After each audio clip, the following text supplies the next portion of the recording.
एक good news है, एक बैड न्यूज़ है उनके लिए जो सितंबर में प्लान कर रहे थे ट्रैवल के लिए अब्रोड।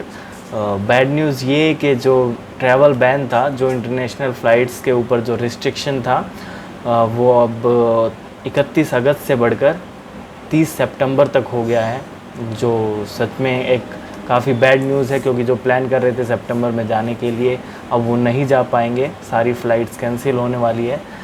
गुड न्यूज़ ये कि जो अभी अनाउंस किया है director general of civil aviation ने, जिन्होंने ये स्टेटमेंट दी है कि ये ट्रैवल बैन एक्सटेंड हो गया है, उसमें कुछ स्पेसिफाई किया है एयर बबल्स के regarding. So welcome to my new YouTube channel flight UK. My name is Saurabh और मैं इंफॉर्मेशन प्रोवाइड करता हूँ अब्रोड जाने के रिगार्डिंग। जो भी लेटेस्ट न्यूज़ आती है, कुछ भी बातें या फिर जो आपको हेल्प कर सकती है वहाँ जाने के लिए, वहाँ रहने के लिए। चलते हैं DGCA director general of civil aviation के ऑफिशियल स्टेटमेंट पे, जिन्होंने संडे को ये स्टेटमेंट दी है, और देखते हैं कि उन्होंने क्या स्पेसिफाई किया है और कैसे ये सेम न्यूज़ कुछ लोगों के लिए बैड न्यूज़ होने वाली है और कुछ लोगों के लिए गुड न्यूज़। तो ये है ऑफिशियल स्टेटमेंट DGCA की। इसका सब्जेक्ट है travel and visa restriction related to कोविड-19। जो इंटरनेशनल फ़्लाइट्स बैन थी, अब उसका जो टाइम पीरियड है वो बढ़ा के 13 सितंबर तक कर दिया है।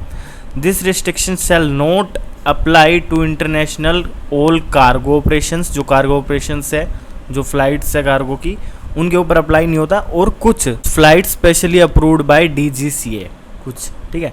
However, international scheduled flights may be allowed on selected routes by the competent authority on case-to-case basis. Please acknowledge the receipt and ensure strict compliance. अब इसको थोड़ा एक्सप्लेन करें तो वो ये है कि DGCA further informed that indicated cargo flights and flights under bilateral or air bubble pacts. अब ये बात आती है कि air bubble pacts क्या है, with select nations will continue to operate. तो अभी अलाउ कौन सी है फ़्लाइट्स, कौन सी फ़्लाइट्स इंटरनेशनली हम ट्रैवल कर सकते हैं या फिर किन कंट्रीज़ में हम कर सकते हैं ट्रैवल, तो वो सब किसके अंदर पता चलेगा, एयर बबल्स के अंदर। जो एयर बबल पैक्ट्स बनाया है इंडिया ने, कुछ ऐसी कंट्रीज़ उसके अंदर आती है जिनके अंदर ट्रैवल रिस्ट्रिक्शन नहीं है। तो अब हम आ चुके हैं ऑफिशियल वेबसाइट पर मिनिस्ट्री ऑफ सिविल एविएशन की, जिसमें हम देखते हैं कि ये एयर ट्रांसपोर्ट बबल या फिर एयर बबल पैक्ट है क्या। जो ट्रांसपोर्ट बबल और air travel agreements are temporary arrangement between, ये एक टेम्प्रेरी अरेंजमेंट है between two countries aimed at starting commercial passenger service, जो एम करती है इन दोनों कंट्रीज़ के बीच में लोग आ जा सकते हैं। तो उनके अंदर कौन कौन सी कंट्रीज़ आती है, इसके अंदर 28 कंट्रीज़ आती है जो इस साइट पे मेंशन है। पहला अफ़गानिस्तान, इंडिया से अफ़गानिस्तान जा सकते हैं, अफ़गानिस्तान से इंडिया आ सकते हैं। उसके बाद बहरीन, उसके बाद है तीसरा बांग्लादेश, उसके बाद है भूटान, उसके बाद है कनाडा, उसके बाद है इथोपिया, उसके बाद है France, Germany, Iraq, Japan, Kenya, ऐसे करके मालदीव्स, नेपाल, नीदरलैंड, फिर नाइजीरिया, ओमान, उसके बाद है कतर। हमारा जो मेन जो है, हमें जो चाहिए वो सबसे बिल्कुल लास्ट में है, जैसे कि श्रीलंका, देन तंजानिया, यूक्रेन। अब आने वाला है सबसे पहला यूनाइटेड अरब एमिरेट्स UAE, जहाँ से मैंने ट्रांजिट फ़्लाइट ली है, जो मेरा ट्रांजिट स्टॉप होने वाला है। तो UAE भी हमारा एयर बबल स्कीम के अंदर आता है।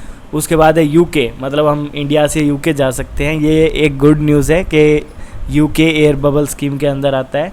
उसके बाद US वालों के लिए भी ये गुड न्यूज़ है, क्योंकि US भी एयर बबल स्कीम के अंदर आता है। तो कनाडा, US और UK ये तीनों ही एयर बबल के अंदर आते हैं, तो हम फ्रीली मूव कर सकते हैं। हमें हमारे लिए कोई प्रॉब्लम नहीं है। अदर कंट्रीज़ के लिए रिस्ट्रिक्शंस हैं, तो उनके लिए सैड पार्ट है कि वो सितंबर में नहीं जा पाएंगे, पर हम ऑफ कोर्स जा सकते हैं। आप अपनी फ़्लाइट्स चेक कर लीजिए कि आपका कोई ट्रांजिट ऐसा तो नहीं है जो किसी दूसरी कंट्री से होते हुए जा रहा हो, जो कि एयर बबल में ना हो। तो अफसोस करता हूँ कि आप नहीं जा पाएंगे। पर अगर आप इन कंट्रीज़ के थ्रू ट्रांजिट करते हैं, डायरेक्ट फ़्लाइट लेते हैं, तो आप बेशक ईज़िली जा सकते हैं। तो उम्मीद करता हूँ आपको वीडियो पसंद आई होगी, इन्फॉर्मेशन अच्छी लगी होगी।